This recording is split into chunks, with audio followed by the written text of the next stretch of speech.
Jordan Mercer was asked to leave his first-class seat barely 3 minutes after placing his bag down, surrounded by the irritated glare of an older passenger and the cold, calculated smile of the chief flight attendant.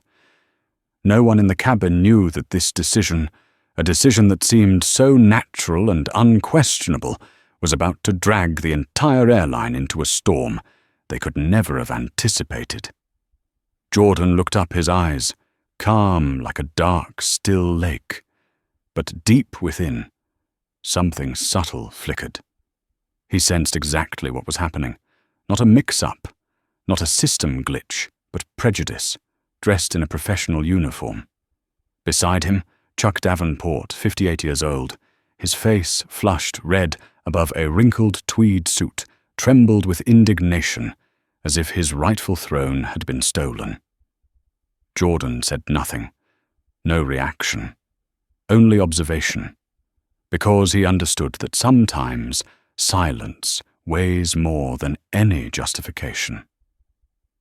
Karen Whitfield, the chief flight attendant, approached. Her face was so heavily made up, it seemed almost expressionless.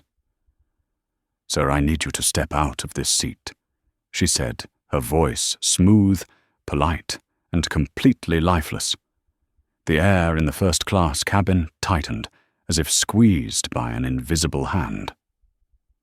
Jordan Mercer, 41, was not the type who flaunted status.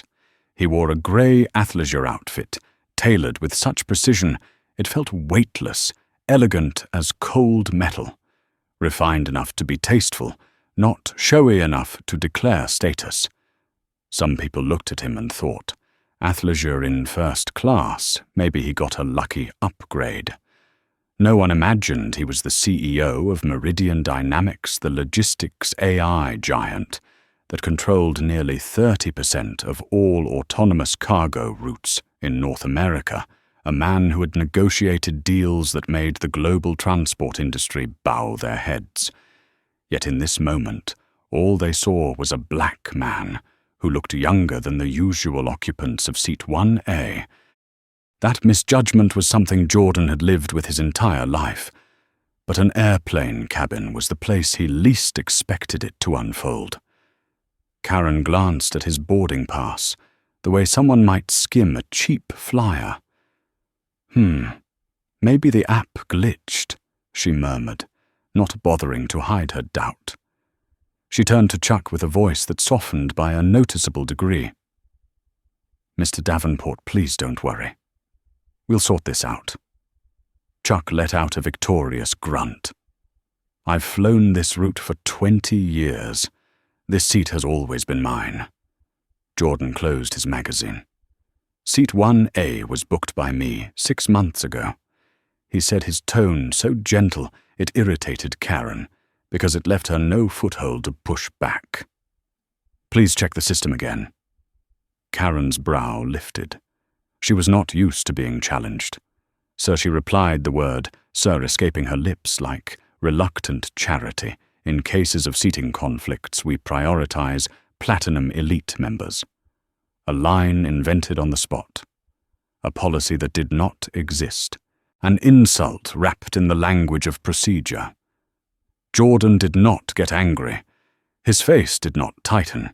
He did not behave in any of the ways they expected him to. He looked at Karen with the analytical calm of someone reviewing flawed data. "I'd like you to verify the manifest with the operations center," he said softly. "It won't take much time." Karen's lips pressed together with irritation, as if he had just challenged her authority. Chuck jumped in, eager to maintain his imagined victory. "Buddy, don't waste everyone's time. I have a major signing in London. Let's keep things moving." Jordan looked at Chuck for exactly 1 second, just one, and in that brief moment, there was something in his gaze that would have made a perceptive man shiver. But Chuck, too, inflated with entitlement to recognize danger, noticed nothing. The captain stepped out. Richard Hayes, 56, his face worn from decades of flying, wanted only one thing to take off without complications. And in his mind, that meant asking Jordan to yield. "We have a seating issue," he said, trying to sound composed. "To avoid delays, please move to seat 3D. We will compensate you afterward." No one asked Jordan how he felt. No one asked who was right or who was wrong. They simply wanted him removed from seat 1A, underestimation, assumption, and complete confidence that he would quietly comply. Jordan nodded. He zipped his bag, stood, and stepped aside. But inside him, a precise plan was beginning to form, activated not by anger, but by strategy. As he passed, Chuck, the entitled man, flashed a triumphant smile. "Good chap," Chuck said, patting the armrest. "Keeping the order is always best." Jordan did not respond, but something in his silence made a faint ripple of unease pass through Karen. Jordan sat down in seat 3D. He set his magazine aside and unlocked his phone. Not to complain, not to rant on social media, but to activate a power they had no idea existed. One message, one email, one confirmed signature, all within 5 minutes. And as the plane hummed, ready to taxi, Jordan pressed send on an email the press would later call the 5-minute email that broke an airline. The moment Jordan pressed send, a strange stillness rippled around him. Not the quiet of the sky, but the quiet of a powerful machine coming to life. Beneath the soft hum of the engines and the cool, conditioned air, it felt as if an invisible current was running through the aircraft cabin from the modest seat 3D all the way to the highest floor of an airline empire worth tens of billions of dollars. He set his phone down on the tray table, leaned back and reopened his magazine. To anyone watching, he looked like a calm passenger passing time.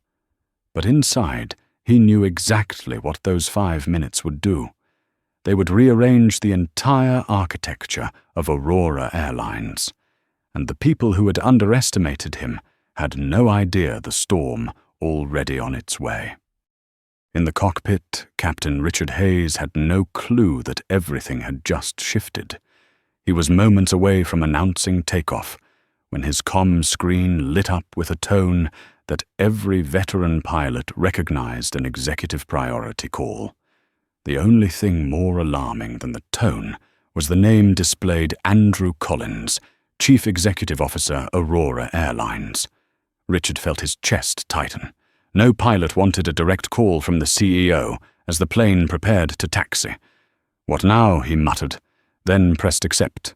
Captain Hayes speaking. The voice on the other end was not loud, yet it was heavy with authority, sharp and cold like metal forged in fire. "Richard, this is Andrew Collins. I will be direct." A 1-second pause, the kind that precedes a fatal strike. "What on earth is happening in your first-class cabin?" Richard felt the blood drain from his face. "Sir, I am not sure what you are referring to." The CEO's voice snapped like a whip, the kind of anger so tightly contained it seemed to vibrate the air. "Do not pretend you do not know. I just received an email from Jordan Mercer." Richard's heart lurched. The name familiar, but he could not place it fast enough. The CEO continued. "The man you removed from seat 1A, the man now sitting in 3D, the man you and your chief attendant just treated like garbage." Richard swallowed hard, sweat forming at his temple. "Sir, it was simply a seat duplication. We were preparing for takeoff. So a duplication." Collins thundered, though still controlled enough not to shout.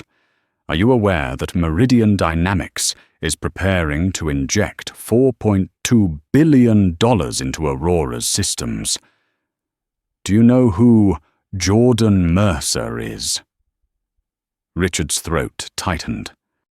He is a first-class passenger," Collins said, or slowly, each word dropping like the edge of a blade is the man who just restructured our entire financial plan for the year. He is our most critical strategic partner. Without him, we shut down 18 routes. And now he has written a heavy silence to terminate all contracts. Every one of them. The cockpit suddenly felt too small, suffocating. Andrew Collins spoke again, his voice like iron dragged over stone. You have two options. One, return to the gate immediately. Two, write your resignation letter from the cockpit. Richard exhaled shakily. We will return to the gate. And when you do, Collins said colder than before, you will personally go to first class and apologize to Mr. Mercer, not for the seat, but for the stain you just put on this airline's dignity.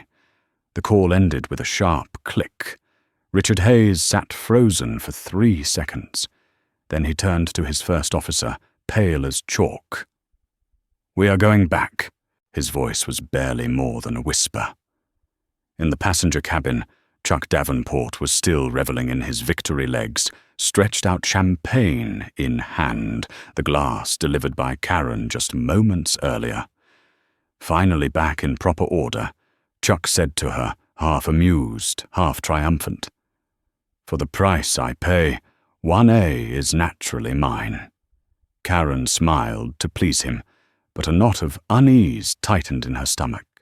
The captain had been gone from the cockpit door longer than usual, and the aircraft was beginning to throttle down. Jordan lowered his magazine, not even needing to look. The plane was turning off the runway. Not a technical fault, not a security check. This was the result of the past 5 minutes. Karen, wide-eyed, rushed off to confirm. She returned moments later, her face drained of color. Ladies and gentlemen, she said, trying to steady her voice, the aircraft will be returning to the gate due to a passenger issue. Chuck burst into laughter. Excellent! Maybe they will drag that guy in the sportswear out of here. A few passengers stared at Jordan with suspicion. Some assumed he had caused a disturbance. But he sat still, composed, fluid calm. And that calm unnerved people more than anger ever could. When the plane stopped at the gate and the door opened, it was not ground staff who stepped in. It was Mark Reynolds, the station manager, someone Karen had only heard about, never actually seen on board. Behind him was Captain Richard Hayes, looking as if his soul had been drained. Before Karen could piece anything together, Mark Reynolds walked straight to seat 3D. Mr. Mercer, he said, his voice low and filled with unmistakable respect, the kind Karen had never heard used for any passenger. On behalf of Aurora Airlines, I sincerely apologize for the inconvenience you experienced. Karen froze, eyes widening at the word, Sir. What is happening? She whispered. But no one answered. Captain Hayes swallowed hard and stepped forward. Mr. Mercer, I misjudged the situation. I take full responsibility. Chuck heard it, confused, lifting his head. Mercer, who he is. Just the captain cut him off, his voice dry as sand. You're speaking to Jordan Mercer, Chief Executive Officer of Meridian Dynamics. Chuck went rigid as if slapped across the face. A cold shiver ripped through Karen's spine. That name, she had heard it in training briefings. A key figure in Aurora's post-pandemic recovery strategy. Someone management said must be treated with absolute priority if he ever flew with the airline. And she not only failed to prioritize him, she had humiliated him in front of other passengers. Jordan looked at them with a serene, unreadable expression, saying nothing. But that silence felt like a vice, tightening around the entire cabin. At that moment, Dr. Melissa Grant, who had recorded everything, glanced from Jordan to Karen. Her eyes held the polite fury of an academic witnessing injustice sharp as a scalpel. Karen realized instantly she had filmed it all, which meant the truth was now permanent. Captain Hayes drew a long breath. "Mr. Mercer, if you prefer to return to seat 1A, Jordan raised a hand, cutting him off. "I will stay in 3D. Richard froze. "But sir, I want to sit exactly where you believed I belonged," Jordan replied, his voice gentle, but edged like shattered glass. "From here to London, I will stay in 3D. Seat 1A, leave it for Mr. Davenport." Chuck felt the air sucked out of his lungs. Karen stood still, lips trembling. Jordan looked at the captain one last time. "This is not about a seat. I am observing how an organization treats the people it assumes are unimportant. And today, Aurora made that very clear. Each word fell like a hammer against steel." The captain bowed his head. Mark Reynolds bowed his head. Karen nearly collapsed from the weight of it. Jordan reopened his magazine, signaling that the conversation was over. But for everyone else, the nightmare had only begun. 7 minutes later, as the plane prepared to restart, Karen slipped into the rear galley, pressing her back against the cool metal of the storage unit. Her hands trembled, nails tapping softly against the cabinet in a nervous rhythm. She tried to swallow her panic, but it rose higher each second like a tidal wave. She had made a mistake. Not a small one. A catastrophic one. Chuck sat in seat 1A, like a statue, feeling the luxurious leather beneath him turn cold as stone. Dr. Melissa Grant smiled faintly, the smile of someone aware she had just witnessed history. Captain Richard Hayes felt each passing minute slice into his 25-year career like a blade. And Jordan, he remained composed, as if everything was unfolding at precisely the pace he intended. The outside world did not yet know what had happened, but the moment this plane took off again, everything would change forever. As the engines roared back to life, the gentle lighting of the first-class cabin seemed to shift. It was no longer the warm, golden glow designed for comfort, but a colder, harsher brightness, as if it meant to expose everything hidden beneath the chaos of the past few minutes. Jordan Mercer returned to the magazine in his hands, though his eyes were not reading. They remained still, staring into nothing, as if he were observing even the smallest movements in the space around him. They appeared distant, yet nothing escaped their awareness. He was not the type to erupt in anger. He was the type who observed, who allowed the entire system to reveal its own cracks. And that system was starting to fracture. Only the perceptive could see it. At the front of the cabin, Chuck Davenport cleared his throat repeatedly, as if trying to project an authority he no longer felt inside. Every time his hand reached up to adjust his tie, a ripple of anxiety spread deeper through his chest. This will all be explained when we get to London," Chuck muttered, though it sounded more like he was speaking to himself than anyone else. He glanced at Jordan in seat 3D. Jordan did not look back. That silence to Chuck was more terrifying than any argument. It made him feel as though he had done something irreversible. Karen Whitfield stood in the galley like someone who had lost all sense of direction. Her fingers dug into the cold metal edge of the cabinet. She wanted to do something, anything. Pour water, arrange hot towels, check the cabin, anything to escape the feeling that she was exposed under the scrutiny of the entire world. But she did not dare step out. Her breath tightened as the thoughts rushed in. What if the CEO asked about the anti-bias training she had skimmed through? What if he questioned why she had ignored complaints from passengers of color for 5 years? What if he posted everything online? Every what-if sliced through her defenses like a blade. Captain Richard Hayes returned to the cockpit, gathering himself. He said nothing for 5 minutes, staring at the control panel though his hands trembled. 25 years in the sky, he whispered. All just to end like this. The first officer looked at him with sympathy, but there was nothing he could do.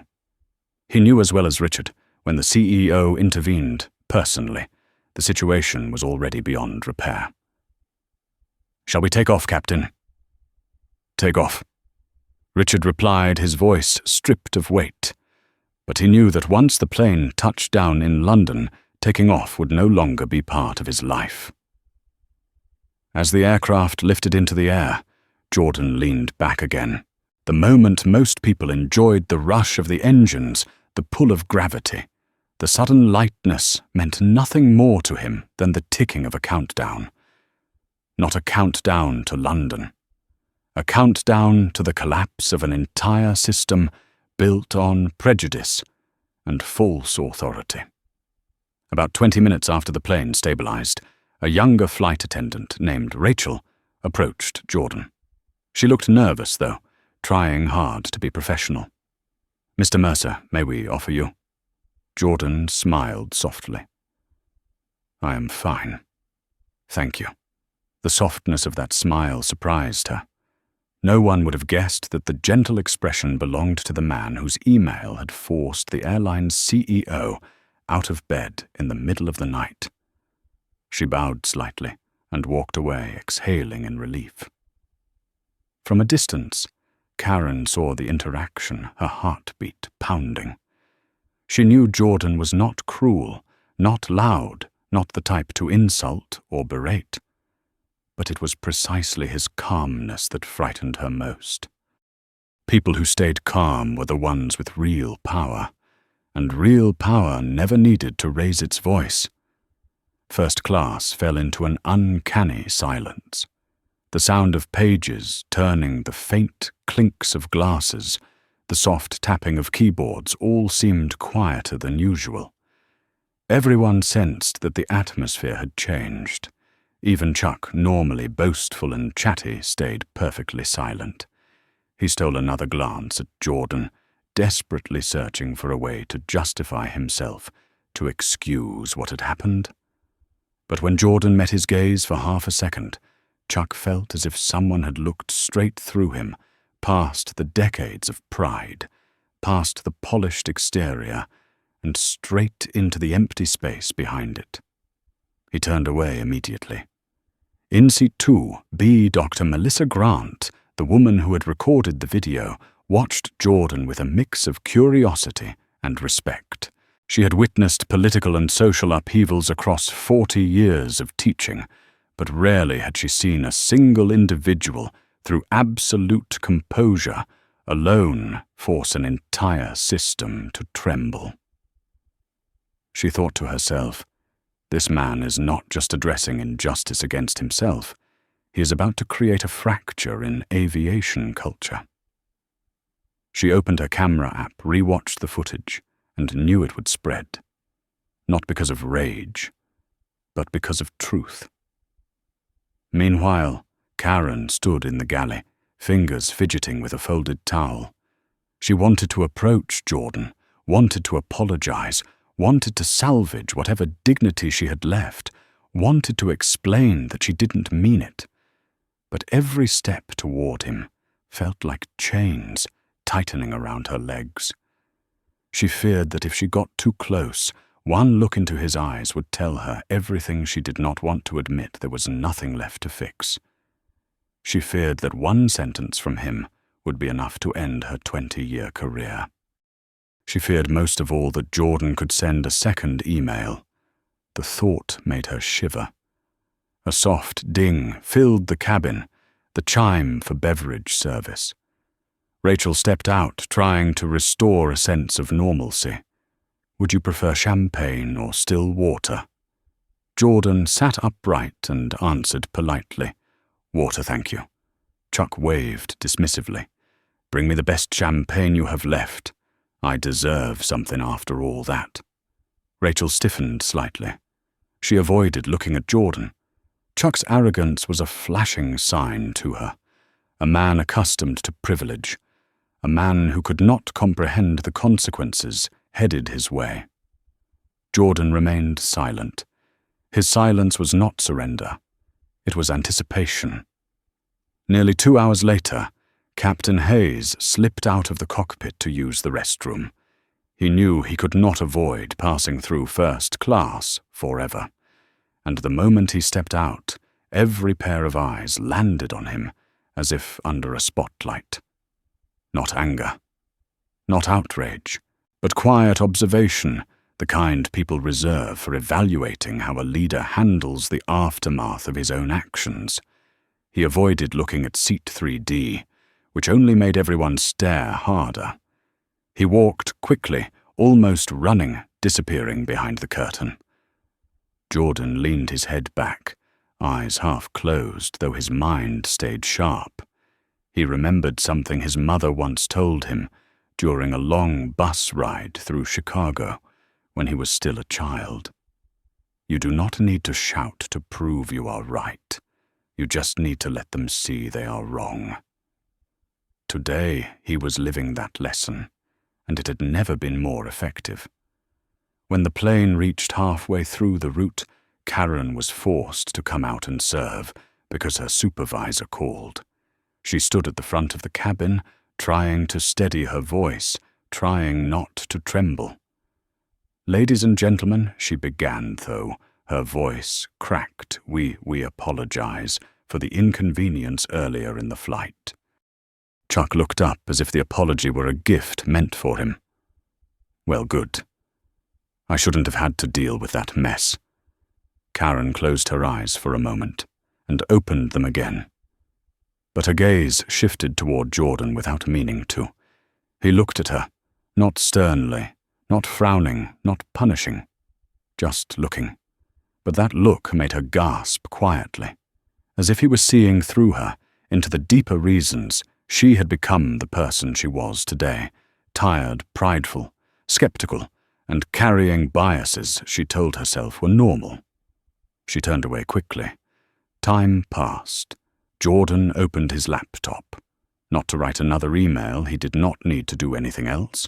He reviewed the analysis of Aurora Airlines' infrastructure, included in the $4.2 billion investment plan. And he knew what Karen and Richard had done was not a personal error. It was a symptom of a systemic disease. Discrimination, misplaced authority, a culture that rewarded noise instead of integrity. Aurora Airlines needed to be rebuilt from the foundation, and if Andrew Collins was smart, he would collaborate with Jordan to make that restructuring happen. If not, Aurora would collapse. Jordan did not need to threaten him. Collins already knew. About 3 hours after takeoff, Jordan received a message through the in-flight network. I am en route to Heathrow. A private car will be waiting for you at the VIP entrance. Andrew Collins. Jordan allowed a small, serene smile to form. Karen saw that smile from afar, and she knew, in that moment, that whatever chance she had to redeem herself was gone. When the cabin lights came on, signaling preparation for landing, everyone in first class felt the same thing. Once the wheels touched the ground in London, what awaited them was not just the next destination. It was judgment. Chuck swallowed repeatedly. He thought about his reputation, his long-time clients, the consulting contracts, the conferences where he had flaunted his elite membership like a trophy. He knew that if even one person at Aurora whispered what had happened, his entire network could crumble. Karen imagined Andrew Collins looking directly at her and asking one simple question. Why did you do it? She had no answer. Captain Richard Hayes sat with his hands resting on his knees, knowing his future was no longer his own. And Jordan looked out the window, the lights of London reflecting across the glass like 1,000 stars scattering downward. No one realizes, he thought, how a single moment of disrespect can destroy an empire. And for Aurora Airlines, that moment had arrived, when the plane touched down first class, held its breath. "Please remain seated," the announcement echoed. "The door will open, but we ask that all passengers wait for further instructions." That was not a normal announcement, and everyone knew it. Jordan fastened his seatbelt again and breathed steadily. The confrontation was coming. One airline, one rotting culture, one underestimated man, and the moment of truth ready to tear apart everything they thought they knew. The moment the massive Boeing 787 lifted off the ground, the atmosphere in the business class cabin shifted instantly. The half-hearted laughter of passengers faded, leaving a suspended silence drifting between the rows of seats. No one said a word, but everyone knew something unusual was unfolding. Jonathan Hale, the man who had been stripped of seat 2, by the very crew whose system he was preparing to invest billions of dollars into, sat quietly in seat 5. D opened his laptop and typed the final lines of the email that had already turned the entire flight upside down. Jonathan did not look at anyone, nor did he show a hint of insult or anger. He simply remained silent, as if he were rewriting the world with a few keystrokes. But inside him, a cold storm unfurled, not a storm of rage, but one of disappointment. He had grown used to being judged by appearances, but this time it struck at what he despised most, the arrogance of those who believed they held power. 3 rows ahead, Wendy Clark, the attendant who had used her supposed authority to remove him from his seat, was pouring champagne for the passenger she believed was the real VIP. Her attempt at staying composed no longer hid the fear tightening around her throat. She knew she had made a mistake. What terrified her more was the sinking realization that it was a mistake beyond repair. In the cockpit, Captain Ross Riley stared straight ahead, but his mind was nowhere near the flight path. When he received the satellite call from the CEO of Airverse Airlines, his hands went numb. 1 second earlier, he had been the commander of a $280 million aircraft. 1 second later, he was just a fool who had pushed the airline to the edge of catastrophe. "Who is he?" Ross asked for. The third time, his voice strained. From his headset, CEO Ken Marshall no longer sounded like a leader. He sounded like a furious deity. "You just removed the man we are signing a $6.4 billion partnership with, the man who is saving the financial life of this airline. I warned you never mishandle a VIP from Ethereum Logistics. And you just committed the most idiotic mistake possible." Ross swallowed hard. He felt his 27-year career dissolving into smoke. In the business class cabin, Jonathan continued reviewing documents, but with every passing minute, the crew grew more restless. They whispered anxiously in the galley, glancing toward him, as if he were a bomb waiting to detonate. The junior attendant, Emily Foster, who had stood silently while Wendy pushed Jonathan out of his rightful seat, felt her chest tighten. Wendy's earlier words stabbed at her mind like needles. "He doesn't look like business class. This seat is for real frequent flyers. We have a priority policy, a policy Wendy invented." Emily was not a bad person, but her silence had helped shove an innocent man out of the seat he rightfully purchased. Now she began to understand there was something unusual about Jonathan, not in the way Wendy thought. Not undeserving, but far too powerful. 37 minutes after takeoff, the aircraft banked left slightly, then unexpectedly descended. Passengers looked around anxiously as the seatbelt sign illuminated, even though there was no turbulence. Wendy immediately bent down toward the nearest passengers, her voice trembling. Just a small adjustment. But when the cockpit door opened, her reassurance collapsed instantly. Captain Ross stepped out, pale as ash, his body shaking, as though he had narrowly survived a disaster. He walked straight to row 5, straight to Jonathan, and stopped, as if his feet had been nailed to the floor. "Mr. Hale." The entire business class cabin froze. Wendy stood behind him, eyes wide. Jonathan lifted his gaze from his laptop. Ross swallowed hard, then bowed deeply, his voice hoarse. "We apologize for what happened earlier. We would like to invite you back to seat 2A. Jonathan looked at him for several seconds, his expression calm enough to chill the air. "That is unnecessary," he said softly. "I am comfortable here." A gentle sentence, yet as merciless as a sentence passed by a judge. Ross was paralyzed. Wendy could barely breathe. The flight service manager stepped forward, sweat darkening the collar of his shirt. "Mr. Hale, we are extremely sorry. This was a serious misunderstanding." "Be earlier?" Jonathan interrupted. "You said seat 2. A belonged to someone more deserving.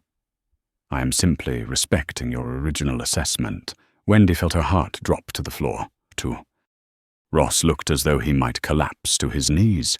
When the plane changed course, turning back toward New York instead of continuing to London, the passengers exchanged nervous whispers. But Wendy knew the truth. She knew her life had ended the moment Jonathan pressed send. In business class, Jonathan opened his laptop again, not to threaten, not to retaliate, simply to document the final events of a situation he had barely touched, yet one that had already destroyed the careers of those who underestimated him. Emily approached from behind, hands, trembling lips drained of color. "Sir, I am sorry." "I should not have stayed silent." Jonathan looked at her. His eyes were not cold, but sorrowful. "Do you know what the worst part of this is?" he asked. Emily shook her head, trembling. "Not Wendy," he said quietly. "The worst part is the silence of the people who knew she was wrong." Emily burst into tears. When the plane landed, senior security officers, the regional director of Airverse, and 2 legal representatives waited by the jet bridge. Passengers looked at them, then at Jonathan, and finally understood that the man they had dismissed was the very person the entire airline now stood trembling to greet. Wendy exited first. Her eyes were red, her hands shaking. The regional manager spoke coldly. "Wendy Clark, Emily Foster, Captain Ross Riley. You are all placed under immediate suspension. Please surrender your badges and uniforms." The business class cabin fell silent. Jonathan stepped off the aircraft without looking back. He did not need to. The system corrected itself when the person guiding it did not need to shout or rage, only needed to choose the right moment to withdraw his hand. Outside, the wind swept past the line of waiting aircraft. Jonathan entered the car sent personally by the CEO of Airverse. He exhaled slowly. Not out of victory, out of exhaustion. He was not seeking power. He simply wanted to be treated with dignity. And sometimes, one email was enough to remind the world never underestimate someone you do not understand. The sleek black car slipped off the runway, with a soft hiss of its tires, leaving behind the golden glow of the airport lights, reflecting off the tinted windows. Jonathan Hale sat quietly in the back seat, his hands woven together, his eyes fixed on the view outside. The distant city, shining like a halo of lights, did nothing to distract him. His mind lingered on the moment Wendy lowered her head, her trembling fingers unfastening the badge from her uniform. He felt no satisfaction, only emptiness. Streetlights slid past like a stream of memories. He remembered his father's words, "Real power is not in punishing those who are wrong. It is in showing the world why that wrong can never be allowed to happen again." Jonathan wondered whether he had used his influence to teach a needed lesson, or whether he had unintentionally sparked a storm that he no longer fully controlled. Meanwhile, back at the airport, that storm was spreading like wildfire. In Airverse's emergency meeting room, 11 minutes after the aircraft touched down, Regional Director Martin Price slammed a stack of reports onto the table. "Ken, you need to handle this yourself. The video leaked, I do not know from where, but it is already on Twitter, and the views are rising every second." CEO Ken Marshall closed his eyes, pinching the bridge of his nose. "I know," he whispered. "Mr. Hale sent another email after he left the plane." Martin blinked. "Sent to whom?" "To me." The room fell utterly silent. Martin exhaled. "And what did he say?" Ken lowered his voice. "He did not ask for compensation. He did not ask for terminations. He did not ask for an internal investigation. He did not demand anything at all. He sent one sentence, 'Let me see how you handle this.' The room was packed, yet everyone felt the temperature drop. One sentence, one period, one crushing silence. For Jonathan Hale, it was merely a reminder. For Airverse, it was an ultimatum. In the car, Jonathan received a call from an unknown number. He answered without change in expression. "Mr. Hale," a deep, polite voice said. "This is Lionel Rhodes, chairman of the Securities Commission. We may need to discuss certain matters regarding Airverse." Jonathan raised an eyebrow. He had not expected this. Reason, he asked. "The video is spreading rapidly. There are signs that Airverse has concealed complaints related to discriminatory treatment. Their communications department has gone completely silent. This may impact the stock." Jonathan paused. He understood how large systems worked. One incident, one piece of evidence, one video, and the entire structure shook, turning every eye toward the person with the most leverage. And right now that person was him. Not because he sought the role, but because Airverse had placed that power in his hands when they misjudged him. "I understand," Jonathan said, "but I do not want to increase public pressure on them. My goal is to fix, not destroy." Mr. Hale Lionel said quietly, "You are too kind, but this system is not built for kind people. If you do nothing, Airverse shares will fall more than 20% by morning." Jonathan pressed his lips together. Ken Marshall needed to make a decision. But Jonathan also knew that if he let the old system run unchecked, it would crush anyone in its path, including the innocent. He didn't want Wendy to lose her job. He didn't want Emily to face public outrage. He didn't want Ross to lose his pension. But the truth was coming at them like a train without brakes, and he could not step off the tracks. At the airport, Wendy Clark sat alone in the staff lounge, her folded uniform on the table. Her white blouse still held the faint scent of inexpensive perfume she used to mask the fatigue of a long day. Wendy had worked 22 years and never imagined everything could end so suddenly. She stared at the mirror. The woman looking back had tired eyes and a hint of bitterness. She wondered, have I always been this way, or did this job turn me into someone like this? Once she had been a warm, enthusiastic attendant who wanted every passenger to feel cared for. But years of metrics, complaints, entitlement from wealthy travelers Performance reviews and pressure had worn her down. She thought toughness was armor. She never realized it had become a trap that made her harsh. She slammed her hand on the table, regret rising so fast it choked her. How could I treat him like that? She whispered, voice breaking. Her heart, used to hiding behind pride, now felt painfully exposed. The door burst open. Emily stepped in, eyes swollen, her hands still trembling. They said the video is online, Emily choked out. Wendy looked up. Mr. Hale, he could ruin our entire careers. Emily shook her head, tears streaming. He is not that kind of man. You saw him. He just wanted to be respected. Wendy closed her eyes, her heart tightening. She knew Emily was right. Jonathan was not the one destroying them. They had pushed themselves to the edge.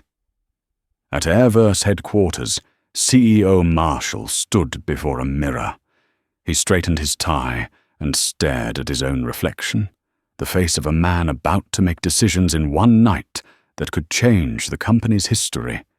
He remembered a meeting 3 months earlier, when Jonathan first walked into his office. No secretary, no negotiation team, no display of wealth. Just one sentence Airverse can do better, and I am willing to invest so it can. That was the first time Marshall believed the aviation industry, slow and resistant to change, could evolve. And now he stood at the moment that would prove it. He turned, striking the desk with a firm tap. "Prepare a press conference," Marshall told his assistant, "and take me to Mr. Hale's hotel." The assistant froze. "Right now, sir. Right now." His voice carried the resolve of someone with no path backward. At a luxury hotel in Manhattan, Jonathan checked into his room, set his briefcase on the table, removed his watch, and let warm water run over his hands. But each passing second brought his mind back to Wendy, trembling, Emily crying, Ross bowing his head. He did not want their lives destroyed, but he could not allow a culture of arrogance to continue.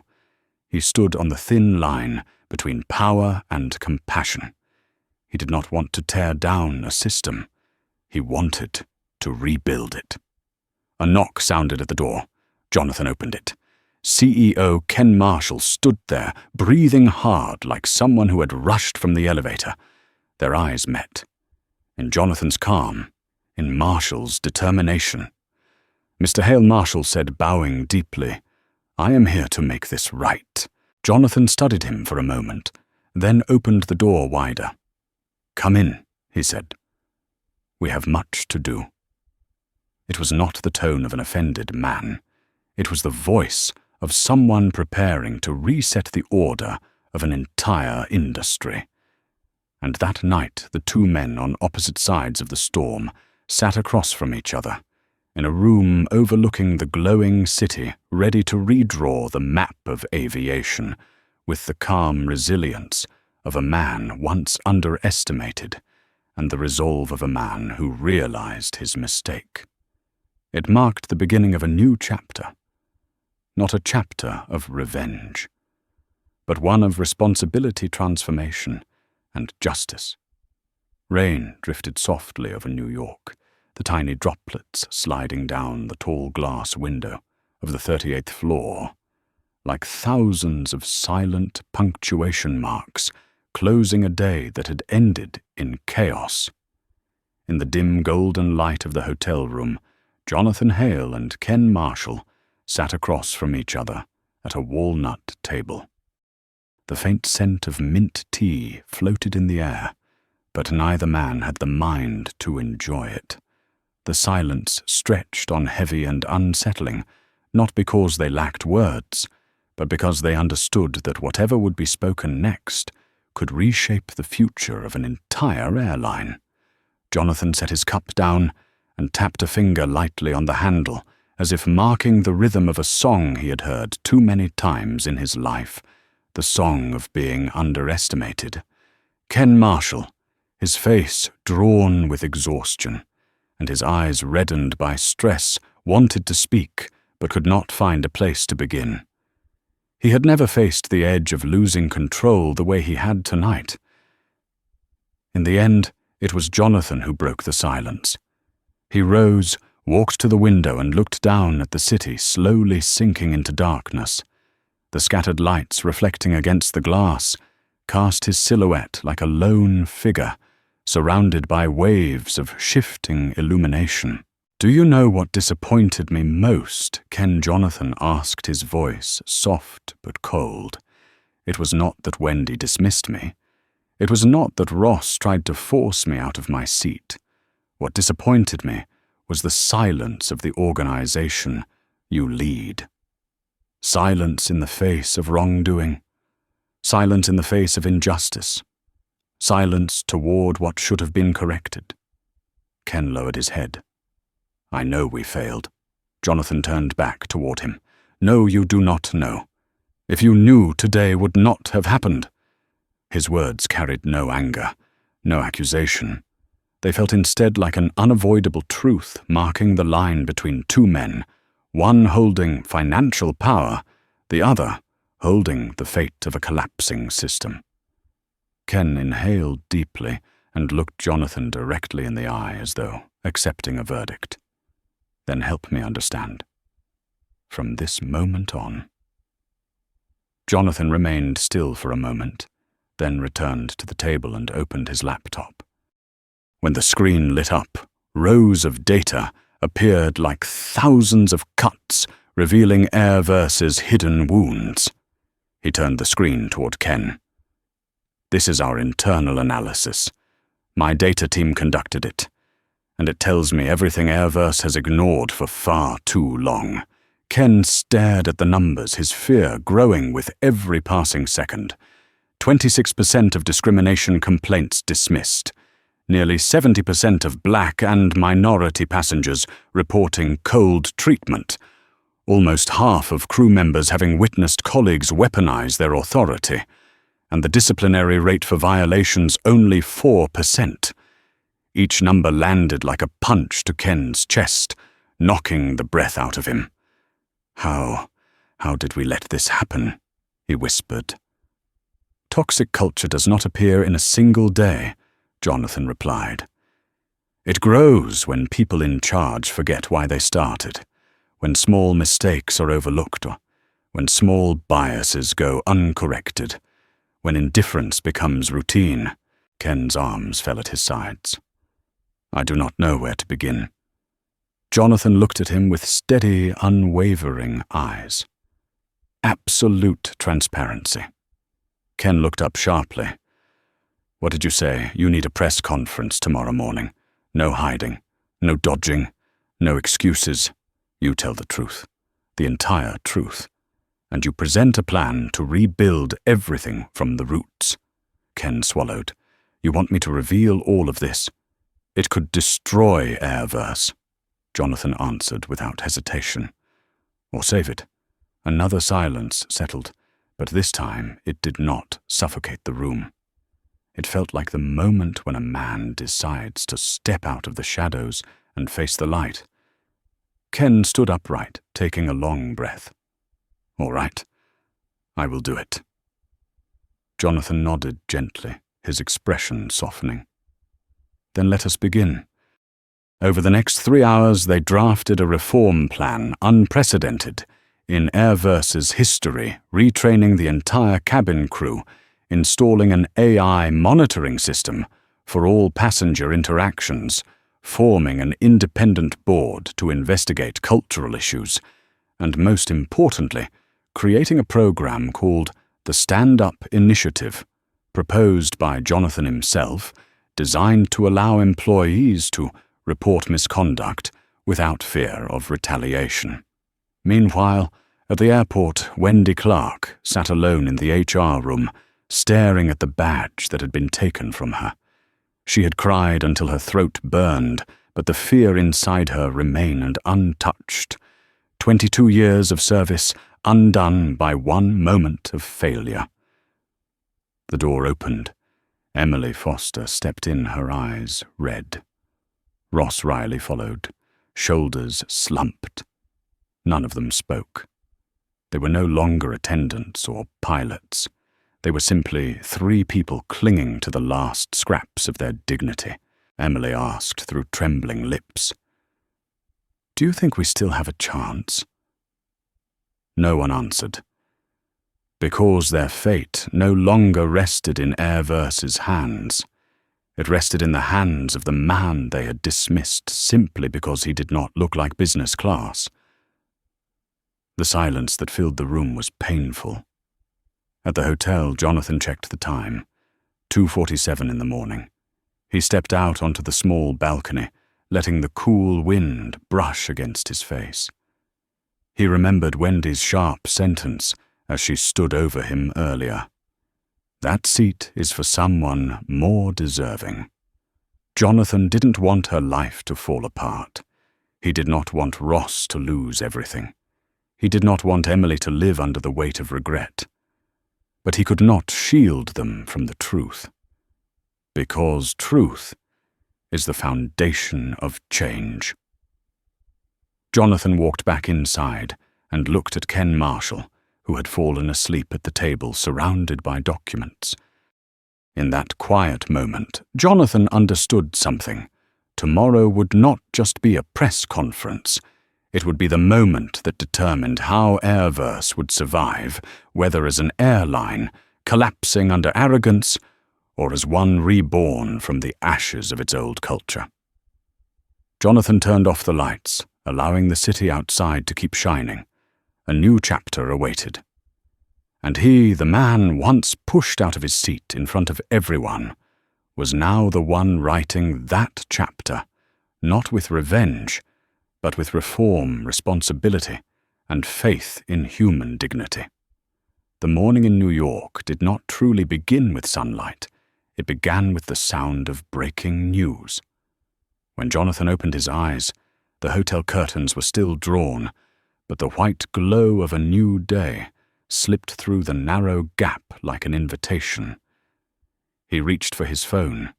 58 unread messages, 26 missed calls, more than 300 emails, all revolving around one topic, the Airverse incident.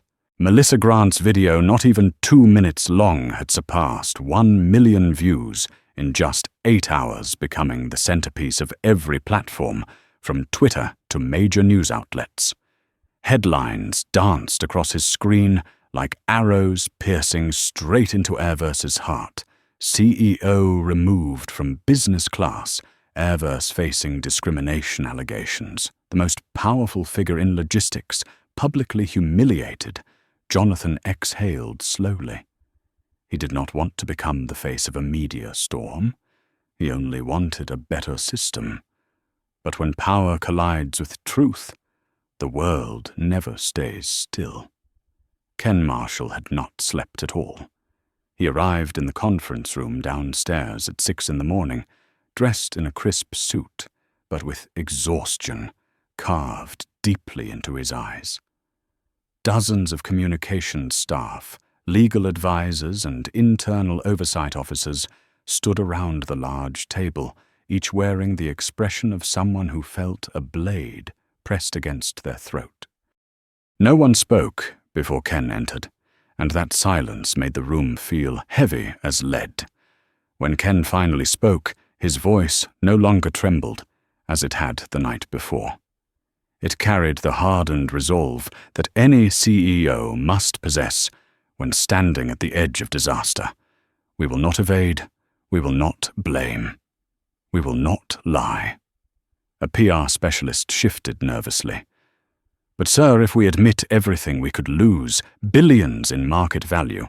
Ken cut him off with a wave of his hand. If we keep hiding, we will lose the company. The room went silent. Jonathan reached the lobby at 8:45. As he stepped out of the elevator, he saw 3 people waiting for him. Ken Marshall, a senior communications aide, and the head of legal affairs. Ken stepped forward. Jonathan, he said, no longer maintaining the distance of a CEO speaking to a business partner. Thank you for coming. I need you beside me at the press conference." Jonathan frowned slightly. "I do not want to become the face of this event." "I know," Ken replied, his eyes carrying an honesty almost impossible to refuse. "But people will only trust what I say if you stand with me." Jonathan looked at him for a long moment. He understood Ken's fear. Not fear of journalists, but fear that without Jonathan's presence, the world would not believe Air-verse truly intended to change. At last, Jonathan gave a single nod, a gentle nod, but firm as a vow. When the Air-verse motorcade reached the company's midtown headquarters, dozens of reporters had already gathered in a semicircle, their camera flashes exploding like a storm of light. Jonathan stepped out of the car after Ken.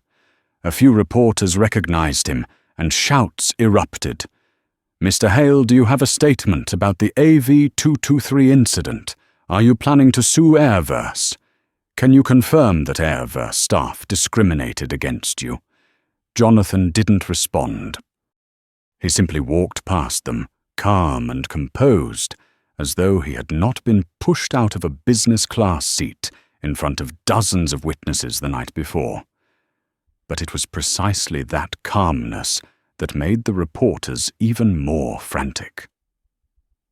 The Air-verse press room was large, but that morning it felt smaller than usual, packed with cameras, microphones, and eyes all demanding the truth.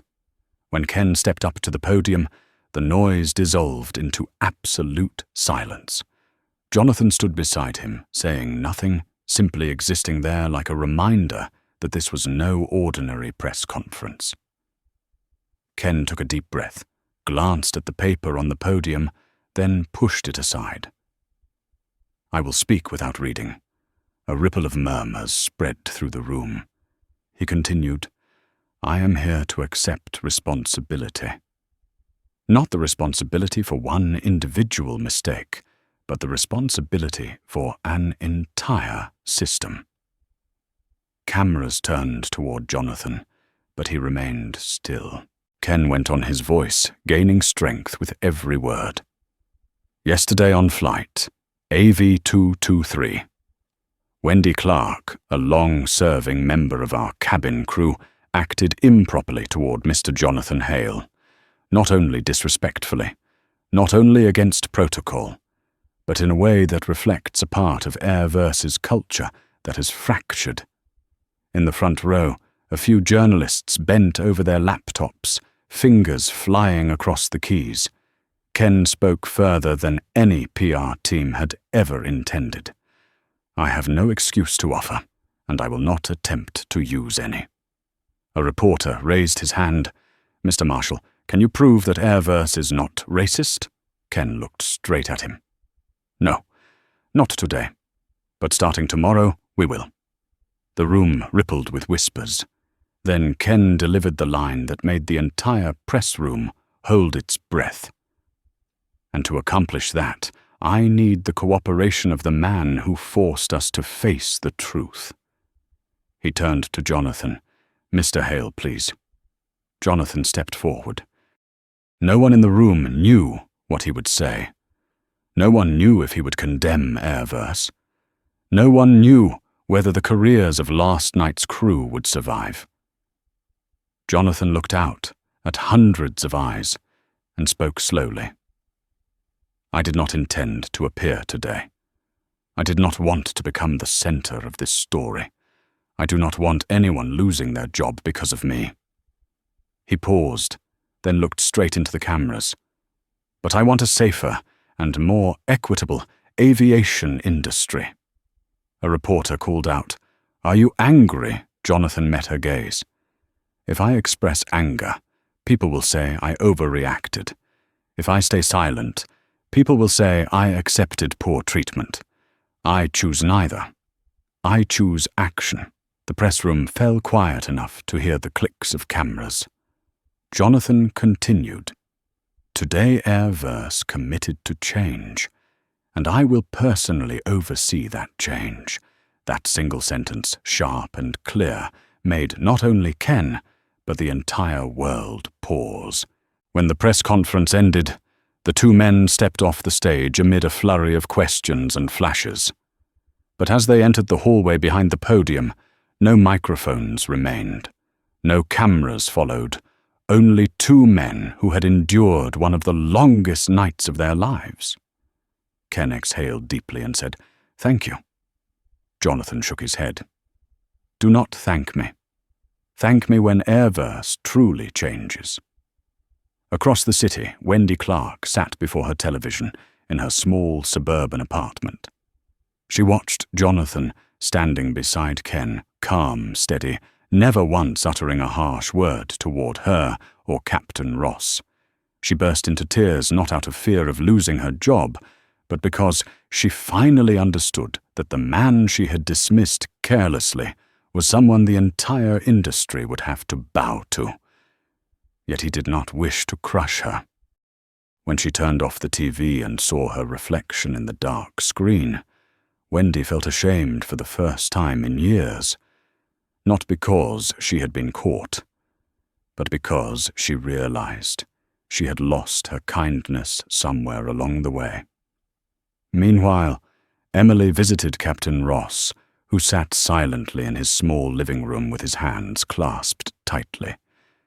Emily sat beside him. "I think they might give us a chance," she whispered. "Mr. Hale is not someone who wants to destroy people." Ross looked at her, then at the TV replaying the press conference. His gaze softened slightly, though worry remained. "No one knows," he said quietly. "But I hope so."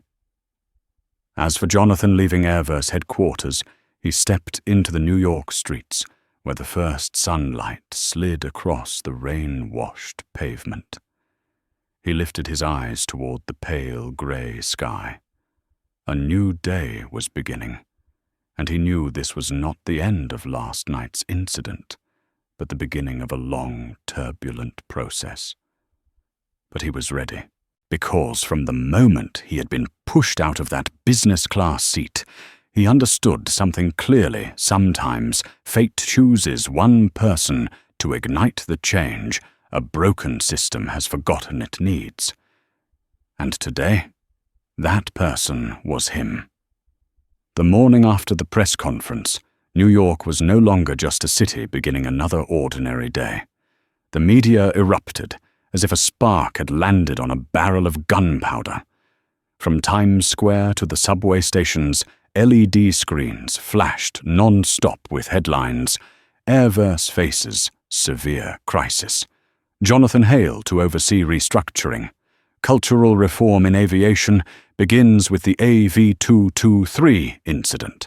The crowd still rushed along the sidewalks, but the air felt heavier, denser, as if the entire city had been pulled into the center of a societal storm. Jonathan stepped out of the hotel, his dark coat fluttering in the early cold wind. Reporters still waited outside, but this time they did not swarm him like the day before. They simply watched, raising cameras and taking notes, as if they were witnessing the emergence of a symbol of change that no one dared approach too closely.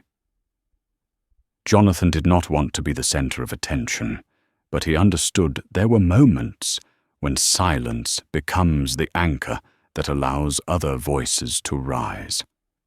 And right now, the world needed those voices. In the black SUV taking him to the temporary reform headquarters, Jonathan scrolled through hundreds of articles. But what held his thoughts most was not the market analysis, but the video of Ken Marshall's apology. A CEO rarely reveals vulnerability before the entire world. But Ken had done exactly that, and that honesty convinced Jonathan that Ken was not merely trying to save face. He truly wanted change. The car stopped outside Meridian Dynamics, the temporary coordination center, where the joint reform team of both companies would work. Jonathan entered the large conference room where nearly 20 experts were already waiting. On the screen hung a chart showing Airverse's stock plunging. Yet no one panicked. They looked at Jonathan the way sailors look at a new magnetic north for a sinking ship. Jonathan stopped, set his laptop on the table, and said, his voice resonating through the room, "Today we are not fixing a mistake. We are fixing a culture." The room fell silent, not out of fear, but because they knew he was right. While Jonathan began presenting the plan, the story was shifting elsewhere, where those who had erred were facing the true consequences of the crisis. In the suburbs of New York, Wendy Clark woke with the feeling that her heart had fallen to the bottom of her chest. Her small apartment suddenly felt far too large, though it had only 2 rooms. She looked at the clock, not even 8. But her phone already showed 15 messages from friends, former co-workers, and 4 missed calls from family. She did not dare turn on the TV, but the sound echoing from her neighbor's unit was enough to tell her that her name was on every headline. She sat on her bed, her hands trembling. She was not a bad person. At least she had always believed she wasn't. She had once been a good attendant, helping elderly passengers carrying sick children when their parents panicked. But years of exhaustion, pressure, entitlement from wealthy travelers, constant evaluations, and countless disrespectful encounters had built up a rough layer of armor. She had lost patience. She had lost kindness. She began using her small authority like a club to protect a pride worn thin by years of strain. And in the end, she lost herself. In the bathroom mirror, Wendy saw a woman with reddened eyes, messy hair, and a face caught between arrogance and collapse. She whispered, barely audible, "What have I done?" Across the city, Captain Ross. Riley faced the hardest morning of his life. He sat in the living room with a cold cup of coffee and the suspension notice lying neatly on the table. He had not told his wife. She was still upstairs preparing for a family lunch. Ross knew that once she saw the falling stock chart and the messages from colleagues, she would realize something terrible had happened. Ross had always been a serious man. For 27 years of flying, he viewed himself as a symbol of discipline and correctness. But he had also absorbed aviation's unwritten culture. The culture of truth comes second to being on schedule. Yesterday, when he stood before Jonathan and insisted he move seats to avoid delay, he genuinely didn't think he was doing anything wrong. He believed he was handling the situation quickly and efficiently. But today, looking back, he understood the cost of that complacency was far too high. Emily Foster, the only one of the 3 who still carried clear, earnest eyes, felt the deepest ache. She never wanted Wendy fired. She never wanted Ross suspended. But she knew that without last night's incident, she too might have become like Wendy, worn down, hardened, and one day judging an innocent passenger unfairly. Emily sat in the kitchen, holding a warm cup of tea, as if clinging to her last breath of stability.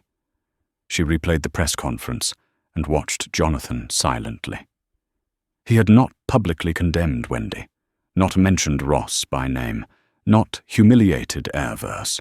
He spoke only of human dignity. Emily burst into tears.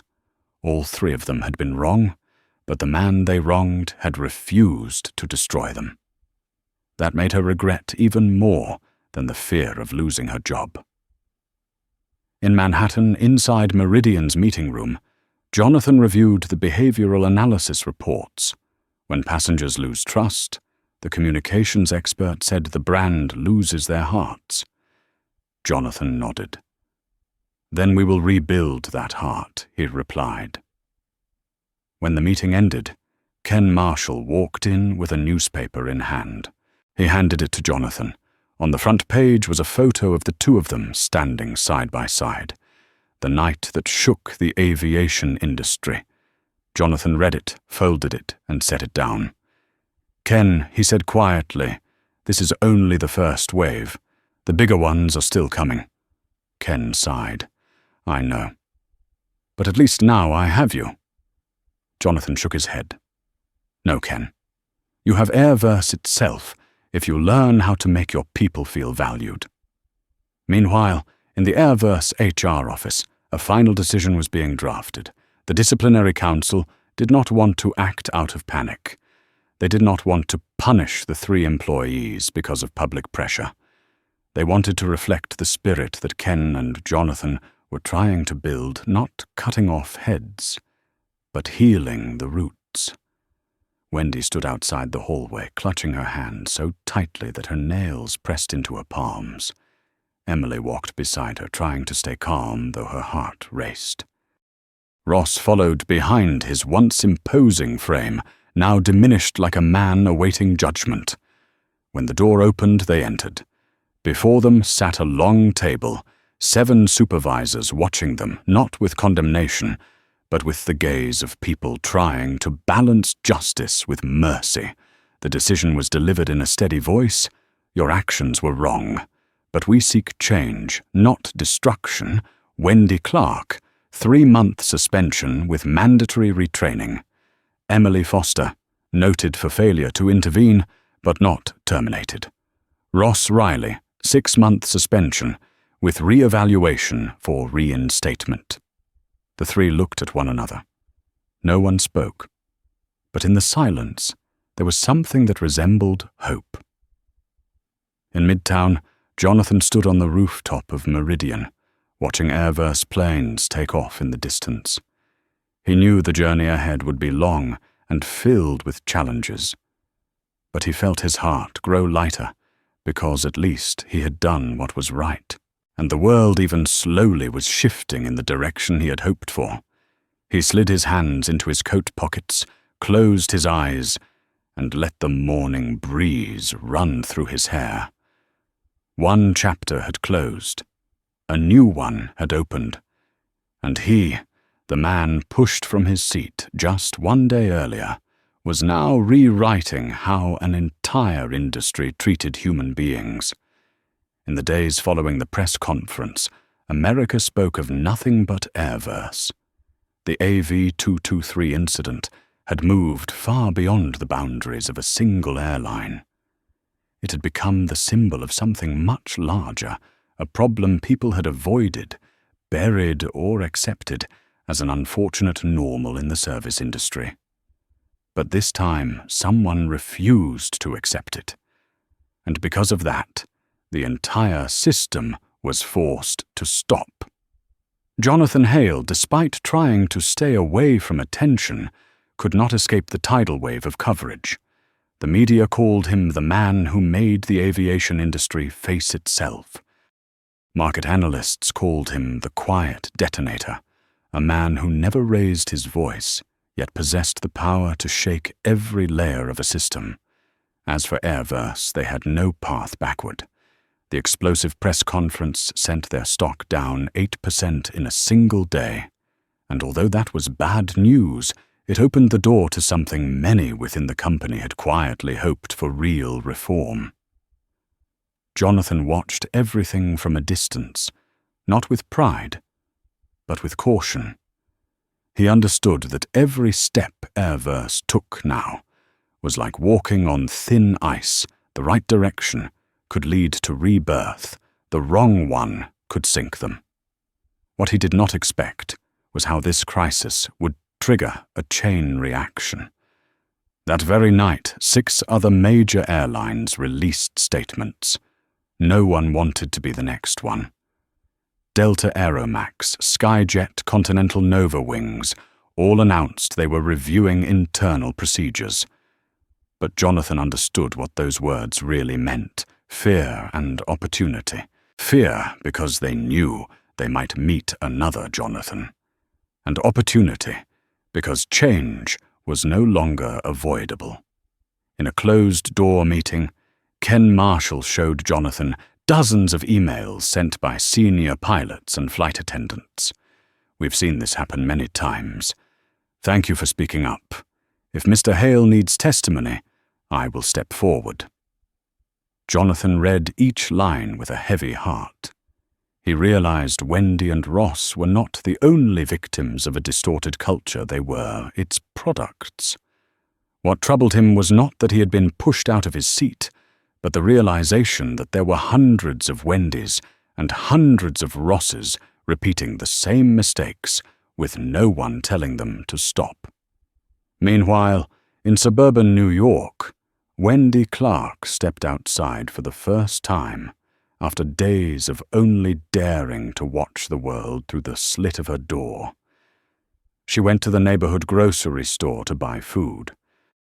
But the moment she walked through the automatic doors, 2 shoppers recognized her from the news and whispered. Wendy bit her lip, lowered her head, trying to stay steady under the weight of guilt crashing over her. Suddenly someone touched her shoulder. Wendy flinched and turned around. It was an elderly woman with silver hair and gentle eyes. "I watched the press conference," the woman said softly. "Not everyone is brave enough to face their mistakes. You didn't run from it. That is something worthy." Wendy froze. She had expected judgment from the world, but she had not expected forgiveness to come first. She broke down in tears in the middle of the aisle. The woman said nothing more, simply placed a comforting hand on Wendy's shoulder before walking away. That small moment cracked open the shell of arrogance Wendy had worn over her heart for years. At the same time, Captain Ross Riley sat in the dining room, where his wife placed a fresh cup of coffee before him. "You can make this right," she said, holding his hand. Ross was not accustomed to hearing such words. He was used to being strong, to bracing himself against any storm. But this time he lowered his head in silence. The only words he managed to whisper were, "I forgot why I started flying." His wife touched his cheek and murmured, "Then find it again." While Wendy and Ross faced their painful rebirth, something else was unfolding a few blocks away. Jonathan received a call from the chairman of the National Aviation Federation. "We would like you to speak at next week's annual conference," the man said, his voice slightly trembling. "The industry needs to hear you." Jonathan was silent for a few seconds before replying, "I do not want to be the face of a crisis. I just want this industry to treat people as human beings." The voice on the other end exhaled. "That is exactly why we need you." Jonathan ended the call and looked out the window. Tiny planes crossed the night sky. He thought about the thousands of people on every flight, about the countless passengers who had been dismissed, ignored, or humiliated because of the unconscious bias of someone with a small measure of authority. He could not fix everything, but he could start something. The very next day, Jonathan and Ken announced Airverse's reform plan based on 3 pillars: transparency, accountability, and humanity. Every passenger complaint would be addressed within 5 days. Every frontline employee would be retrained. Every incident with signs of discrimination would be investigated by an independent board. And most notably, Airverse would establish a fund called the Human First Initiative, an investment of hundreds of millions of dollars to protect passenger dignity and support employees who stood up for what was right. When the article about the Human First Initiative was published, social media exploded. Many called it the most significant cultural revolution in aviation in 30 years. But what surprised Jonathan most was a message from Emily. "Mr. Hale, I will join the employee retraining team. I want to be part of the change." Jonathan stared at the message for a long time, feeling something soften inside him. A small light, but a real one. That afternoon, another unexpected message arrived from Wendy Clark. I do not dare ask for forgiveness, it read, but I want to thank you. Because of you, I saw the person I lost. If I have a chance, I want to make it right. Jonathan reread it multiple times, not because he was shocked, but because he understood that sincere regret is the first step toward rebirth. As night fell, Ken called Jonathan up to the air-verse rooftop. The evening wind was strong, sweeping away the tension of the long day. Ken stood gazing toward the distant airport, where air-verse planes still took off, even if a bit unsteadily. "Do you see it?" Ken said quietly. "We did not collapse," Jonathan replied, "because you chose to face it." Ken turned toward him, sincerity in his eyes. "And because you forced me to." A plane ascended into the night sky, its blinking lights cutting through the darkness. Jonathan watched it, feeling a weight lift from within. It was not just a plane. It was a symbol of a system renegotiating with itself about dignity, responsibility, and humanity. Jonathan took a deep breath, and for the first time since boarding that flight, he felt what he had been searching for over the years, a sense of hope. Not hope in an airline, but hope in the human capacity to change. Tomorrow carried more challenges, but today at least the world had moved in the right direction. Jonathan looked up at the sky once more and whispered a quiet reminder to himself. This is only the beginning. 7 days after the biggest media storm airverse had ever faced, New York seemed normal again. But for those who had lived inside that storm, normal no longer felt familiar. Jonathan Hale stepped out of the Meridian building in the late afternoon, the sunset reflecting off the glass towers and casting a rare, warm, orange glow across the winter air. He had just finished the final meeting with the reform team before Airverse announced its new system-wide policies the next morning. A new chapter for the aviation industry was about to be written, and Jonathan knew he had reached the end of a journey he never intended to begin. He entered the waiting SUV and settled into the back seat. Outside, people rushed past, each absorbed in their own lives. No one knew that the man sitting quietly inside the dark vehicle had helped shift the course of an entire system. But Jonathan did not need anyone to know. He only needed the world to be a little better than it had been a week earlier. The car moved along Fifth Avenue, where the billboards had already begun replacing news about the AV223 incident with new topics. But on social media, the story continued to spread, no longer a scandal, but a widespread conversation about dignity, fairness, and the way people treat one another. A new hashtag emerged, Human First Now, and Jonathan knew it was not the work of any PR campaign. It was the voice of the community of ordinary people who had witnessed the truth and wanted to preserve what was right. When the car reached Bryant Park, Jonathan asked the driver to stop. He stepped out and walked along the leaf-covered path. For the first time in a week of chaos, he had a moment to breathe deeply and let a subtle sense of relief settle into his chest. This ordeal had taken much from him, time, energy, patience. But it had also given him things he never expected: the respect of an entire industry, the hope of thousands of employees, and most importantly, a reminder of the responsibility that comes with kindness. As he walked, a voice called out from a nearby bench. "Mr. Hale," he taunted. It was Emily Foster. She wore a thick coat and a scarf, and in the soft glow of sunset, she looked both nervous and determined. Jonathan approached. "Emily," he greeted her gently. "How are you holding up?" Emily gave a small smile, more genuine than anything he had seen from her on that flight. "I am trying," she said. "Since that day, I have been reading a lot, thinking a lot." and I wanted to thank you." Jonathan raised an eyebrow. "Thank me," Emily nodded, her voice trembling, yet firm. "For not destroying us publicly? For letting Airverse handle this the right way? Not with anger. People say you're powerful because of your influence, but I think your real strength is that you chose not to use it for revenge." Jonathan stayed silent for a moment.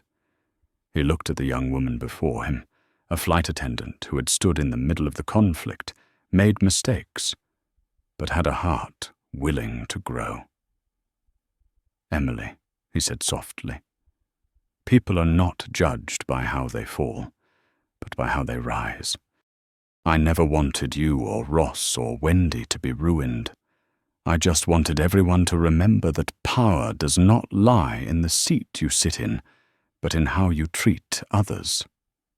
Emily nodded, her eyes glistening with emotion. "I will remember that," she said, then hesitated before continuing. "And I will be joining the new training program. If you allow it, I want to teach. I want to share my story, so younger attendants do not repeat my mistakes." Jonathan smiled, a genuine smile, warm and rare. "I would be glad if you did." Emily bowed her head gratefully, then walked away. Jonathan watched her go, feeling as if he had witnessed a door opening, not for Airverse, but for Emily herself. When Jonathan returned to the car, his phone vibrated. A message from Ken Marshall. "I want you to review the final version of the policy before we announce it, and I hope you will be there tomorrow. Not as a victim, as the co-founder of the Human First program." Jonathan read the message, then gazed out the window at the rising city lights. He knew Ken was not exaggerating. Jonathan had not wanted to stand at the center of anything.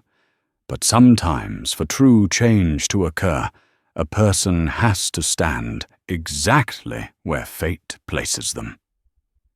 The next morning, Airverse headquarters carried a strange, heavy quiet, the kind that arrives right before a major shift. In the large auditorium, more than 300 employees filled the seats while millions watched the live stream around the world. When Jonathan entered with Ken, every pair of eyes turned toward them, not with curiosity, but with expectation. Ken opened the announcement with a short speech, then turned to Jonathan. "No one deserves to speak about Human First more than him," Ken said. Jonathan stepped to the podium, feeling the weight of thousands of eyes. He inhaled without notes, without a script, letting his heart guide his words.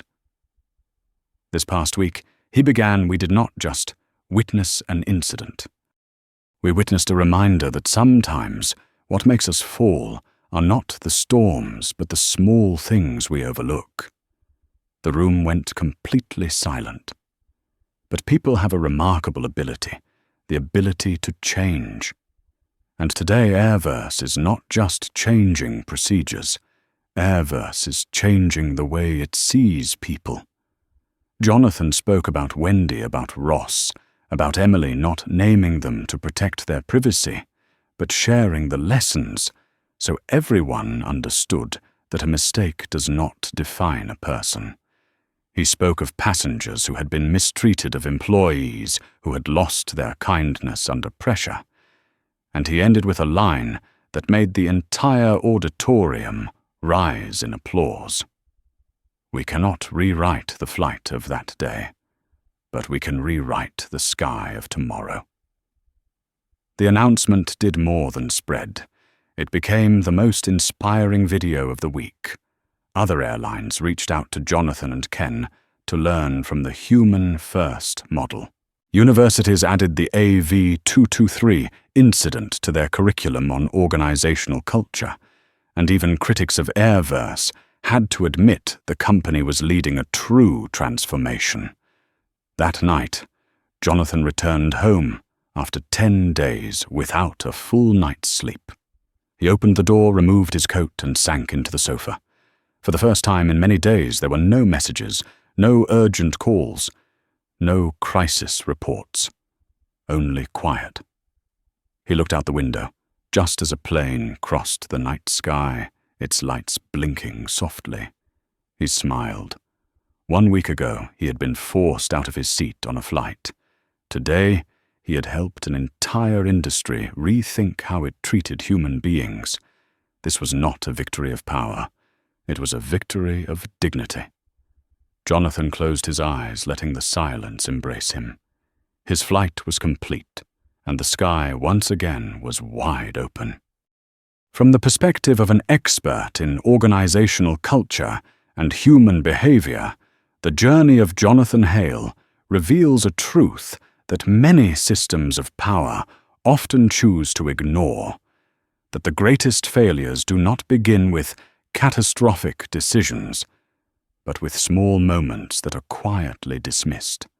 A condescending glance, a rule that is conveniently overlooked, a passenger treated like a burden, each is a signal of a culture drifting away from the values it proudly claims to uphold.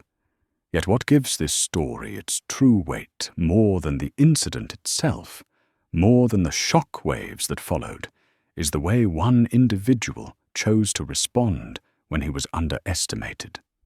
Jonathan did not retaliate with anger. He used composure as leverage strategy as his tool, and dignity as his foundation. When power is used to build rather than to punish, the result is not merely an apology. It is the awakening of an entire system. And that is the greatest lesson this story offers, that real strength does not lie in shouting, but in the ability to make the world stop and listen when you speak with clarity and dignity. If this story resonates with you, please, like the video, to help spread these meaningful values, and subscribe to continue accompanying us on future journeys, stories where kindness, courage, and truth always find their way. And do not forget to comment with the phrase "Ju Pham Jia," a reminder that at any altitude from ground level to 30,000 feet, every human being deserves to be treated with respect,